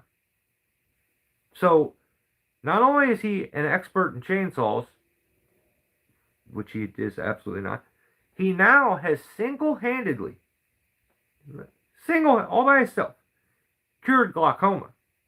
He's got a device for your eyeballs. He said it totally fixed his, and he took his device over to China and was trying to shop it around to the doctors over there. It's $1 billion idea. He's going to be a millionaire. Well, I stopped watching him because he said he was going to sue me. And so I decided I'm going to take a break for a minute. So, because he did sue other people. I've waited for but it may be in the mail because I don't check my mail, but I don't think so. But he said he's going to sue me, so I was like, oh, I better chill for a minute. And so it turns out his eyes are failing him. He can barely see now. I don't know how within 6 months you went from single-handedly curing glaucoma to not being able to see now. I would just like to say, you, sir, should not do anything with eyeballs. You don't need to be trying to get people to put this device in their eyeballs, especially if yours don't work, okay? So he can't really see anymore, he says, but he's back to give us some quality content. He's got his 500i cylinder that he bought because they burnt his, remember? And he sees Ripsaw sell a 500i cylinder, and he sees the amount of money they're selling this cylinder for. And to a skeezy person like him, I've seen his type. I've ran into his type millions of times before. They drool when they see a money opportunity. If it's a quick pump and dump kind of thing, they're all over it. They're that used car salesman kind of mentality. So he's like, how is Ripsaw selling these for so much money? So he buys one. This guy owns one 500i.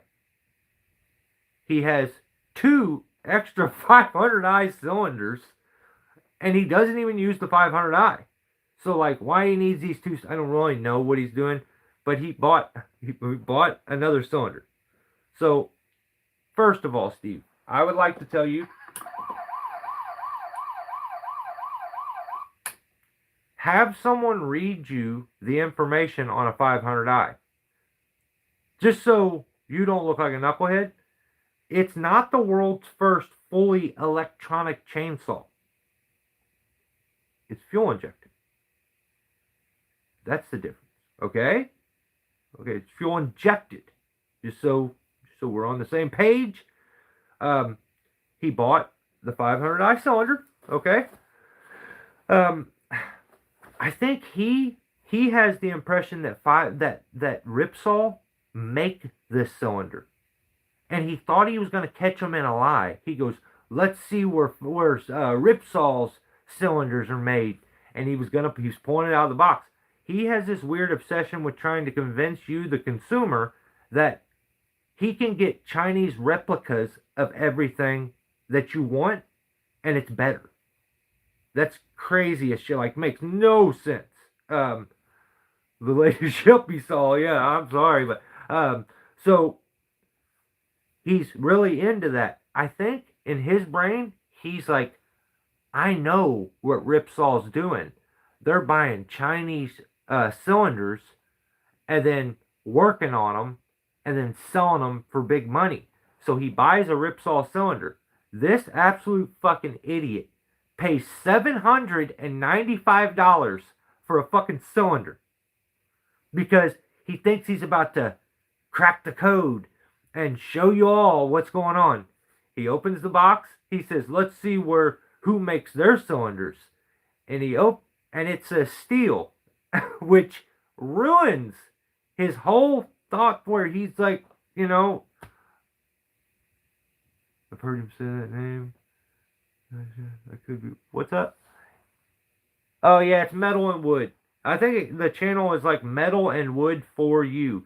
He sells replica chainsaws for much more than they actually cost because he says he gives you a warranty and he says he has the best parts and he's just I'm not a fan. I think it's very shady.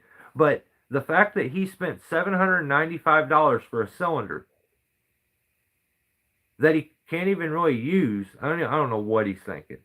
But when he opens it and he sees that it's an OEM steel part, you can hear it in his voice. He's like, oh, steel make them.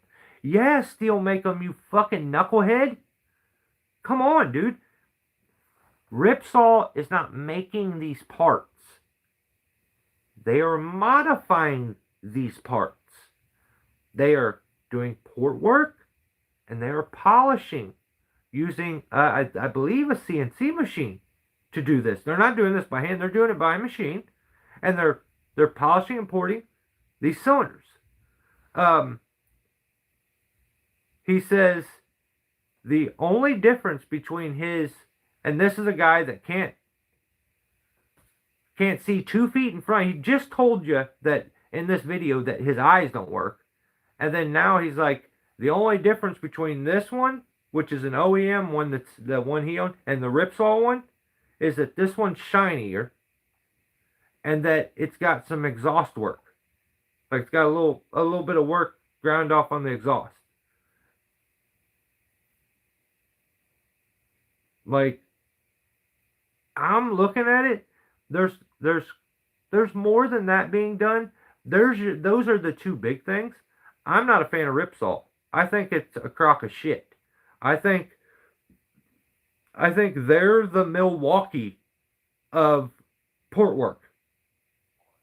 They ran in. They're looking to make as much money off the industry as they can, as fast as they can, and like I don't like it. You know, Buck and Billy Ray and everybody's backed them. I say bullshit, trash, not worth the money, way too expensive. I'm not a fan. But to each their own. If everybody wants to spend that kind of money, like this idiot bought a cylinder to look at, $800, and all he can do is look at it. Um, but I also would say don't take a guy's advice who can't really see, especially when he's doing a comparison, a visual comparison. So he says he makes sure at the end of his video to talk about his 372 big bores, his clown saws that he sells, and he's still fluffing them things up like they're a fucking 9-incher on a porn set. Like, I don't know. He's weird. He's just weird. But apparently, I don't even. Like I thought he used to have a wife. Now he just stays out in the woods and he's got like a stray dog, and dudes come see him every once in a while. It's very zesty. But he's making videos. You can check him out. So, Pounder out. All right on. Oh, Bucky has on her. Oh, who's leaving? Whoever's leaving, appreciate you. Nicosil. No, Chrome, Nicosil, Chrome. Like, who cares? All right, next channel. August Tunneke. He put out a video called Echo 7310 PW Chainsaw Professional Use.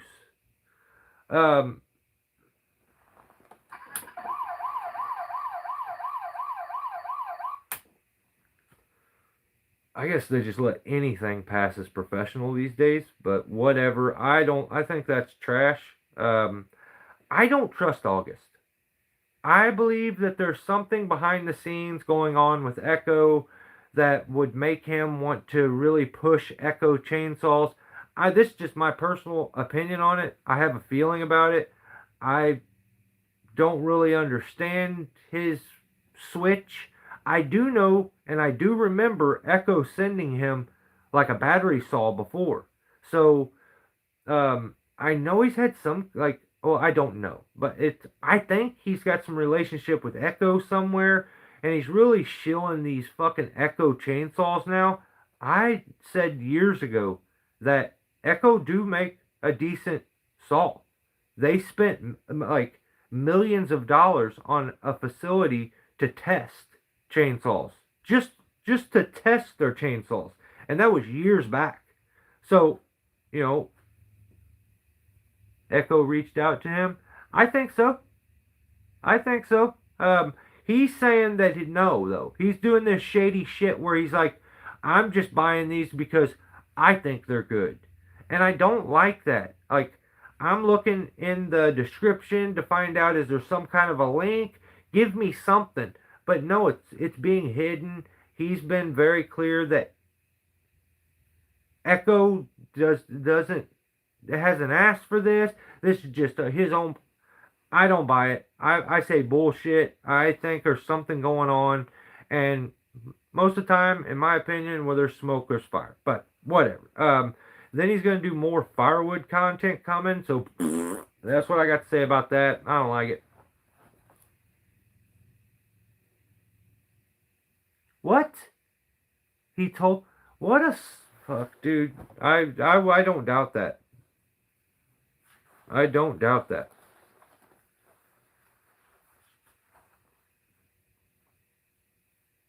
Yeah, it's funny to see him now start to reach out to other guys because he's the old kook who's like realizing that the industry's starting to like leave him behind because he's just kind of the grumpy old fart. So like now he's randomly like, oh, I respect other YouTubers and like shout out to you guys and like, come on, dude. But yeah, to each their own. That makes sense though. Like that makes total sense. But I know that I'm watching his videos and he's saying They did not. They have no affiliation. He's not. There's nothing. Once again, I'm not trying to say that I'm always right, but how do I say this? I'm always right. Okay? Alright, next channel is Guilty of Treason. He put out a video. It was called I Sentenced This Tree to Death. I like that title. That was good. So, turns out the barber chair guy is going to work without Randy on this video. Because Randy, apparently this is one of the days that Randy doesn't work. So, I've never heard of anything like this. This guy spends an hour doing a blow job before he starts every job. He does an hour-long blow job so that he can save 45 minutes at the end. And I don't know about that. I don't think I like that. But he explains it in the video, do the blow job on the leaves, and then you're going to save 45 minutes at the end. But the problem is you spent an hour blowing leaves at the beginning. So in this video, there is no Randy as the Mandy. So Jacob has to use the lady lift to get the tree down. He takes the estrogen elevator up and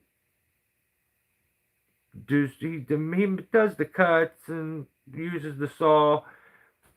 He does what all of us do. But except for out of a little bucket. And then he gets down again. And it's almost in every video. How in the hell, I don't even know how is something dry but sweaty? I said this last week, and it's really weird.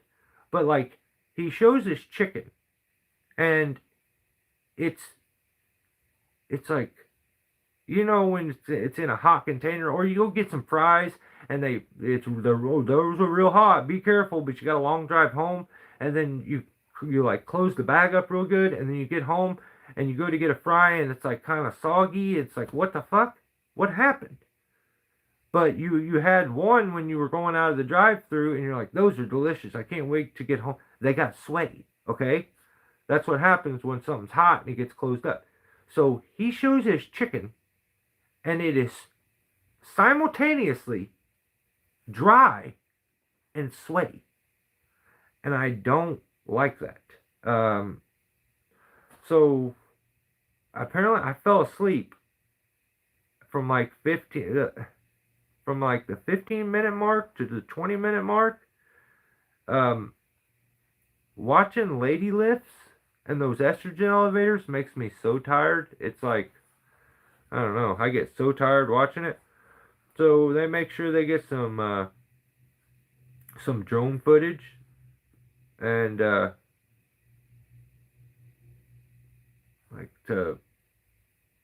don't know. Like, he's in a lift, so you're gonna get some drone footage of him being in a lift.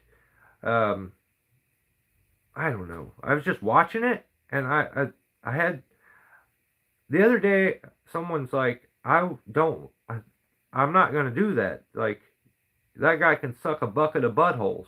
And I was like, where did that term come from? Because my brain works weird. I'm like, who made that up? Who thought about a bucket of buttholes? Then I'm watching this video and I see him in the bucket, and I'm like, I feel like, I don't know. I feel like that's where the term came from. But yeah, he made the videos, he did the cuts, and then he put out another video before that, and this is where shit got crazy. His video is called I Almost Died, Worst Barber Chair of My Career. And I gotta shout out to Jacob. He has enough subscribers, he should be a weirdo by now. He should have no sense of humor. He should play the algorithm game. He should be very fruity and like weird and zesty, and that's what happens when you get popular. And he's not. I like that. He shares his mistakes. despite the fact he's embarrassed, because who really wants to show? I don't ever want to show my mistakes, but it's reality. So he shares his mistakes and even acknowledges that it's embarrassing, but I'm going to show it anyway. He, yeah, he's basically he's the barber chair guy now. We can all call him by that. You don't have to call him Jacob no more. You don't have to call him Gildy. You can call him the barber chair guy. But the barber chair guy's trying to make sure everyone else stays safe, so he shares his stuff and does this here. Shout out to him. I think that's awesome. So he cut this out of the video the week before, but there's two alders. So they're about like this. So this alder here has a heavy, crazy ass lean to it. This one a little more straight. He goes over to this one here, puts a notch, back cut, does nothing. Now, if one of those two trees, if I'm looking at it and I was asked which one of those two trees is gonna potentially barber chair, I would have guessed the tree that he cut first. At 9 out of 10 times, I would say that tree. By just first looking at them, because of the crazy heavy lean it had to it. But that chair, or that tree doesn't barber chair. He goes over to the other one, which is pretty straight, has a little bit of a head lean, and it erupts. And he says, maybe I made a mistake and I should have bore cut that. But he says, I didn't bore cut it because I was afraid that the tree would set down onto my saw and pinch my saw and be stuck. So I'm watching it, and I watch it multiple times. And the second I watch, like, I slow it down and I watch that first time, I see what happened. And I'm like, that's crazy that I don't think Jacob has watched it enough times to even really see what happened on that tree. And maybe he doesn't care enough to like watch it. He just figured I should have bore cut it. But if you look at that tree has a seam in it. There is his trees are probably really tricky to be able to see this stuff because they have a lot of like moss and shit growing on the trunk that covers stuff up. But you can see a seam in that tree. He puts a very shallow face cut, and as he goes to make the back cut, watch the video. If you get a chance, watch it again. You will see a seam in that tree. He makes his cut, and the second he gets to that seam, the head weight on that tree, it erupts and goes right up the mark. Like you can see the seam in the tree, and the second his saw gets to it, it erupts. Jacob gets out of there, makes the smart decision. He tries to grab the saw for a second, but then realizes nope, and gets out of there. Glad he was safe and made it out of that okay, because that's a potential life ender right there. If you've never had to deal with that, you don't want to. You don't want to. The tree actually jumps to the side that he runs, so he like a stutter, one slip, one misstep right there could have been the end of Guilty, like, or the end of the barber chair guy, and nobody wants that. So make sure when you're, who cares what kind of tree it is, or how it leans, what its orientation is. Have an escape route and be prepared to take that escape route every time, no matter what.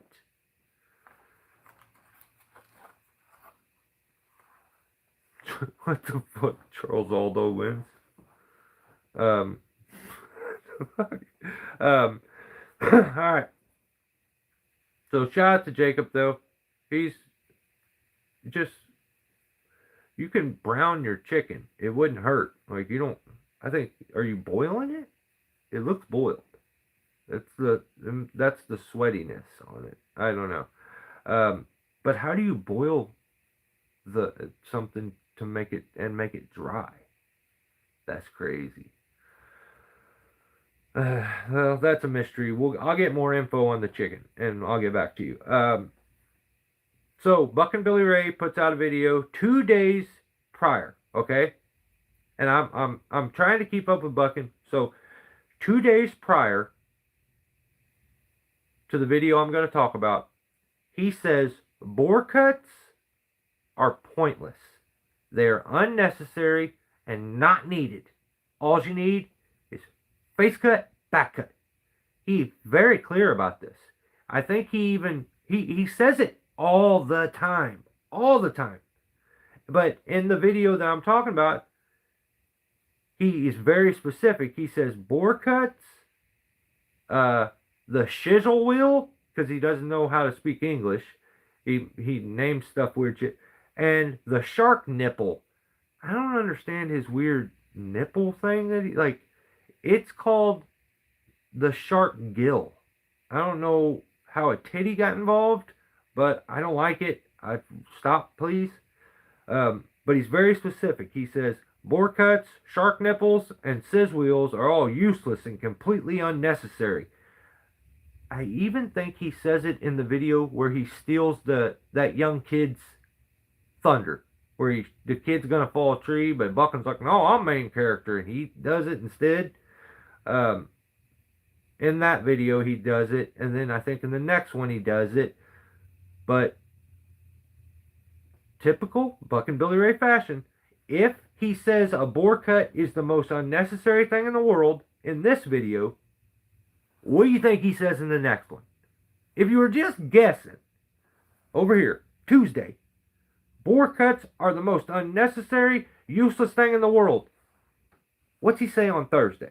And I'll let you guess. I got a feeling somebody's going to get it, though.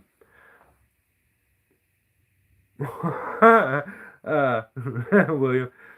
So, he puts out a video called Dull Chainsaws Are Dangerous. This video opens up with him performing a bore cut. And, he's got to do his typical, that stupid shit like he does when he starts a chainsaw and he goes, duck lips, two poles, two poles, two poles. Who fucking cares how many pulls it takes you to start? Then I don't know, if you feel cool because of that, stop. You're not. Stop doing that. It is not a badge of honor that, two poles. Can you believe that shit? Look at this. Wow, two poles. Fuck, man. Okay, weirdo. So he opens up doing the bore cut, and it's in a scenario where it's not needed. I don't even know why he decides to do it, but he uses a bore cut, and he says bore cuts are handy and useful sometimes. He asked Luke, which is his possibly soon-to-be son-in-law. That poor kid, he just wants to date his daughter, but he's got to deal with this kooky old dude and hold the camera and be Captain Gimbal. So he asked Luke, he's like, where was I at? Yeah. He says, does that make sense? And this poor kid has to lie and say, oh, yeah, Buckin. Yeah, it makes sense. It don't make sense, kid. It don't make sense. No, it don't make sense. Stop saying it makes sense. It don't make sense. He just told you, if you're learning from this old fart, he just told you, bore cut, useless. This day, bore cut, awesome when I do it. I don't know how I'm the only person. Oh, hang on. I'm not the only person. There's some of you that have some sanity to you and aren't blind and naive. And you see this shit that he does too.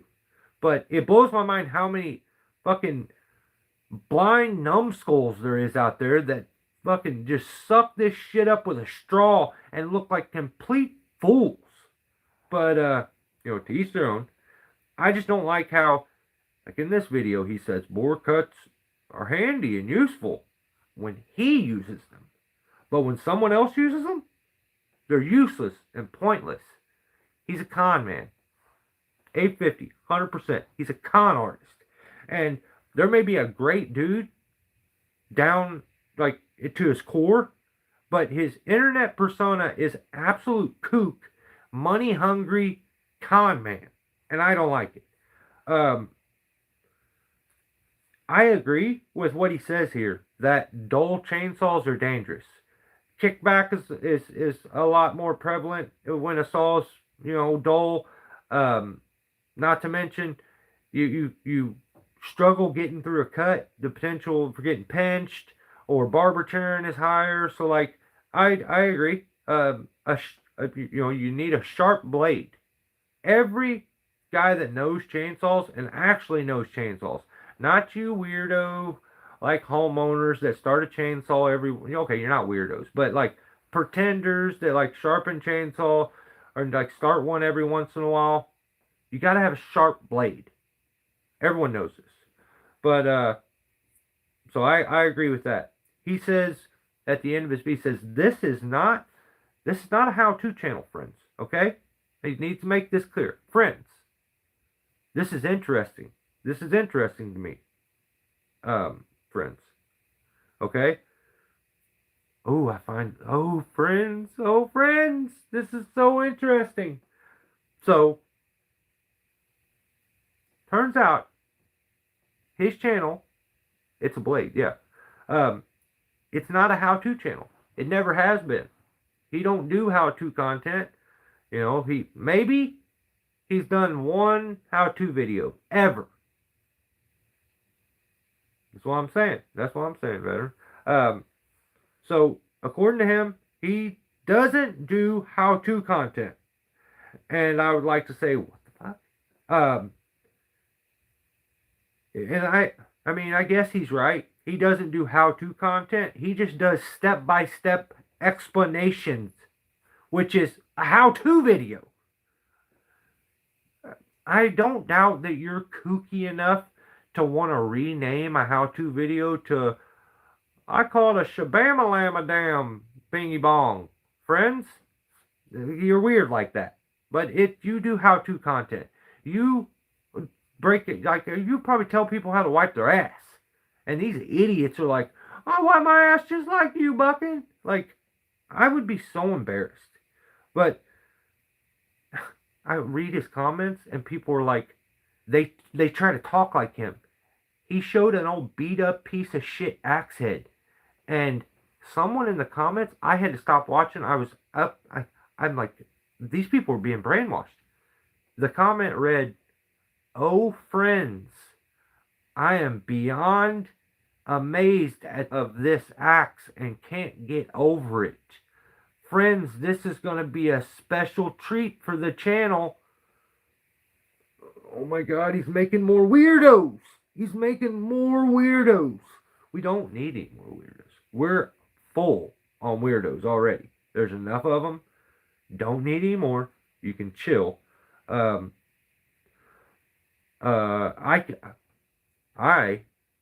cannot wait to go to Buckenstock.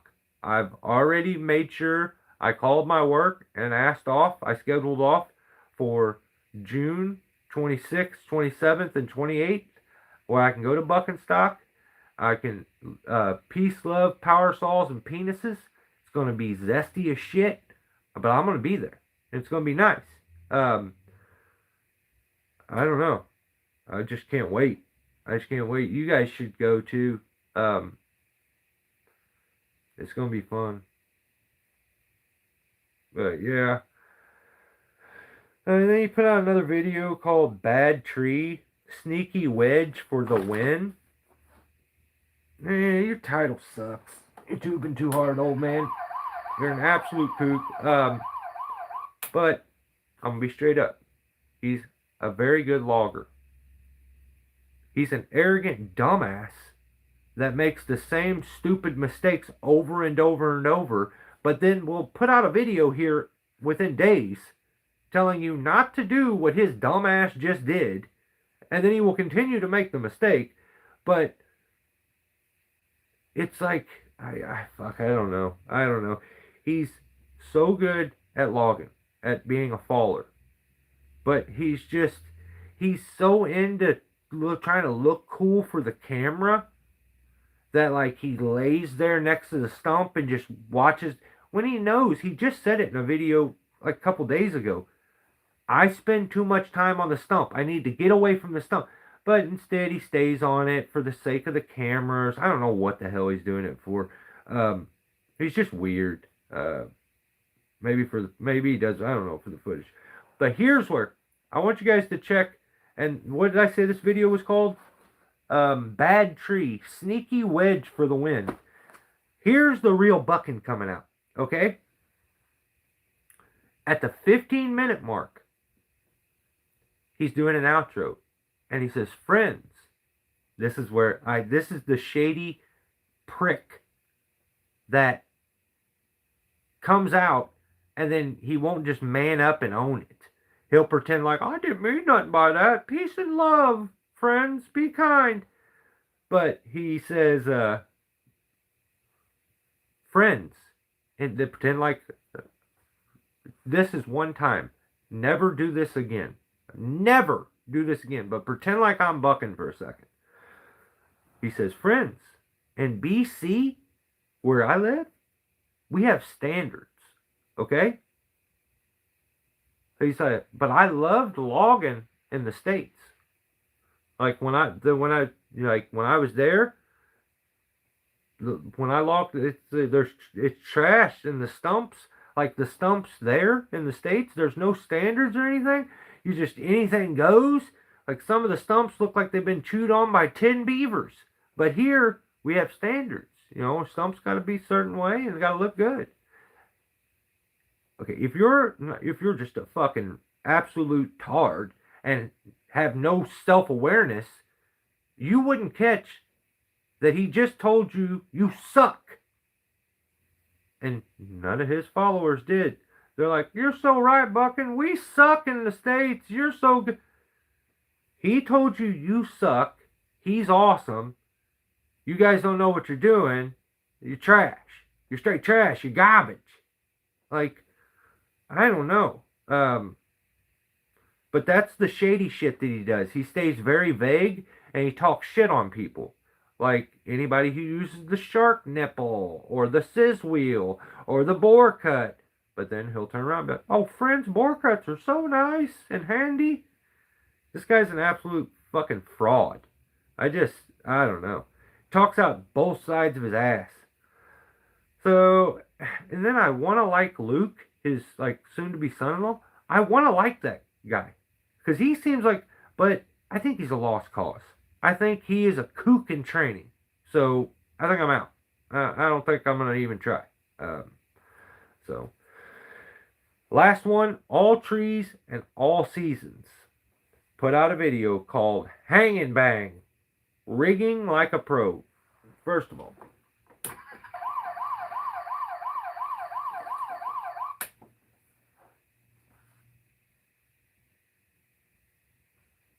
I just don't like it. I think there's 2 exclamation points, and that's like extra zesty. So I don't like that. You talk like you hang and bang. It's kind of a sus like way to say stuff. Rigging like a pro. That's okay, but you kind of have 2 titles. You got to fix that shit. I don't like that. Video starts. I would like to say, hopefully. Well, I know for sure you are not pro at using a throw ball because it takes an hour for him to set a climb line to start. So I'm like, I hope to God he's better at rigging than he is using a throw ball. But he's a good climber. The dude is a good climber. He talks about at one point that he wants to simplify his rigging setups, and I back that 100%. You can't have a universal rigging setup when you're using, or you're, how do I say it? You can't have a go-to universal rigging setup that's going to work on all sites with all crews. Okay?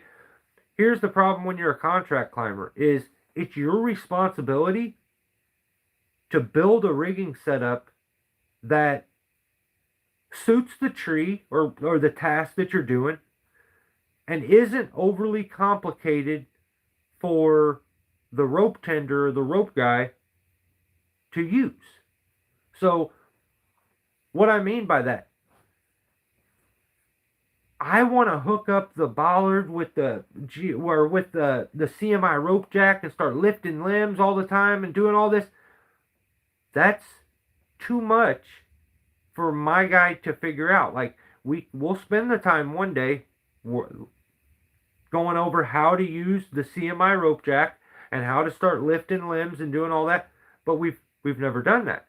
So knowing your rope tender or your rope guy, knowing his limitations is going to dictate what you should be building up in the tree.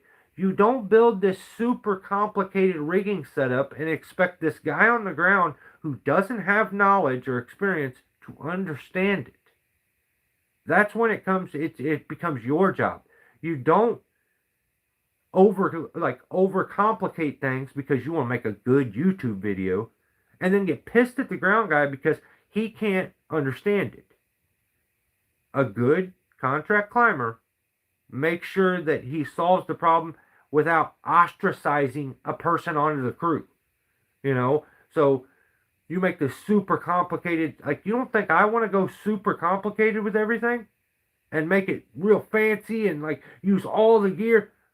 Yeah, I do, but like it's not necessary and it's overwhelming to certain people. So like in his situation, he is going to have a different guy on the ropes all the time.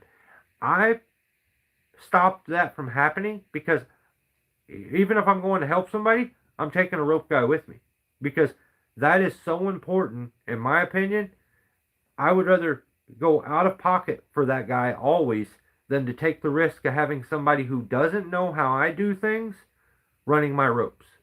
So you at one point you'll make that decision as a contract climber. Do I want to take the risk of showing up and having a guy run my ropes who doesn't know anything? If you don't, you then say, okay, well, it's worth it for me to take this amount and pay for that out of pocket. Which then transfers over to when you contract climb to guys, you say, hey, I need another $150, another $200 because I'm now going out of pocket for a rope guy because it is absolutely essential as far as I'm concerned. For me personally, that's just how it is. I would rather do that. I would rather go out of pocket always. So I think the dude's a good climber. He didn't throw a hissy fit on this job like a little kid, and like, which is nice, I guess. But he's good. He is good. But you can be a complete idiot and fuck being good up because your head's too fat. Like, so I'm curious where he goes. I like his videos. I think he's a very good climber, and I just think he has shitty people skills and like at times a victim mentality, which Jesus Christ, 99% of men nowadays, everyone is a victim. So it's like, it is what it is.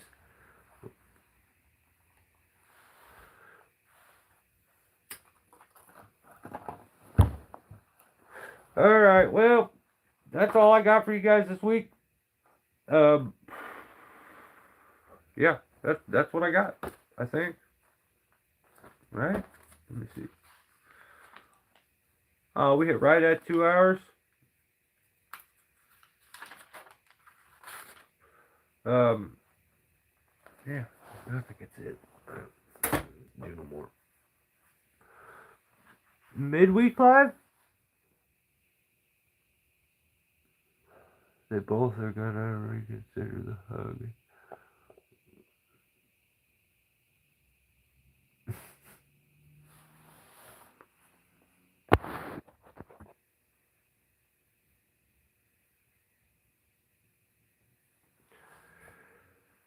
The problem is with the has that fight started yet?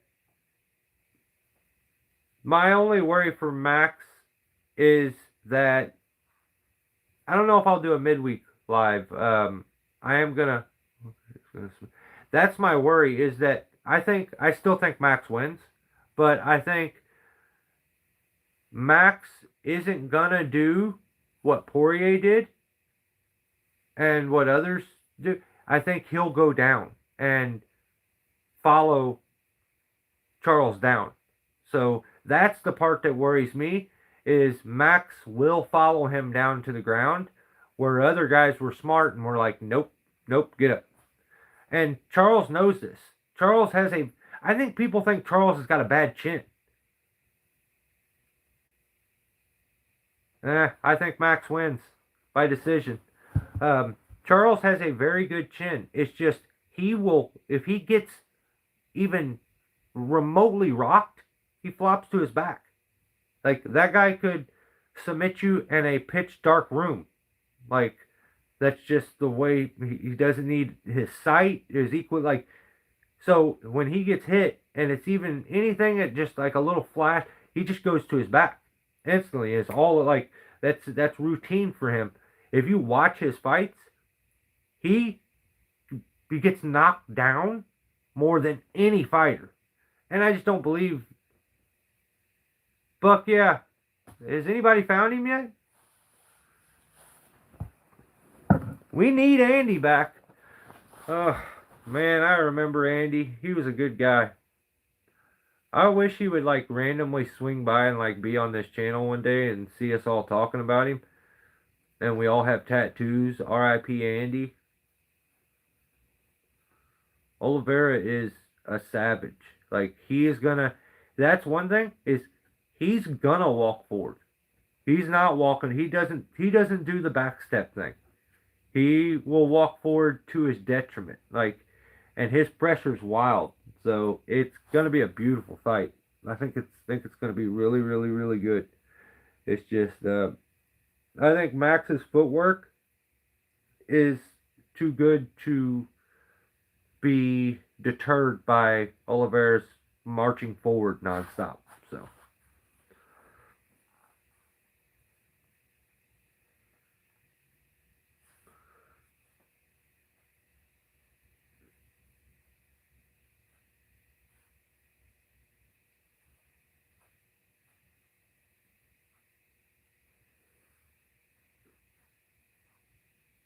I didn't see Tasman this time, man.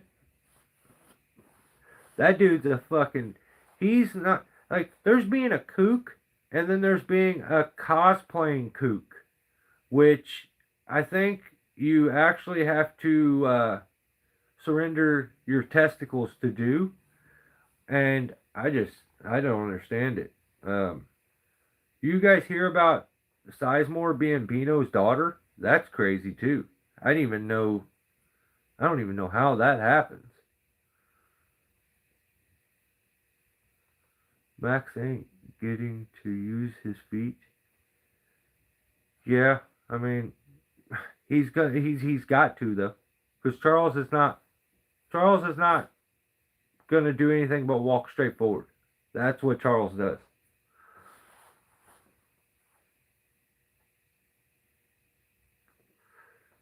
I do feel like Max at times is a slow starter though. Round 1, round 2, and I think round 3 he's really usually into it. So right on, Peter. Yeah, guys, I'm out of here. I'm gonna go watch the fights too. So yeah, don't be stupid. Don't do any fruit shit. Stop being zesty.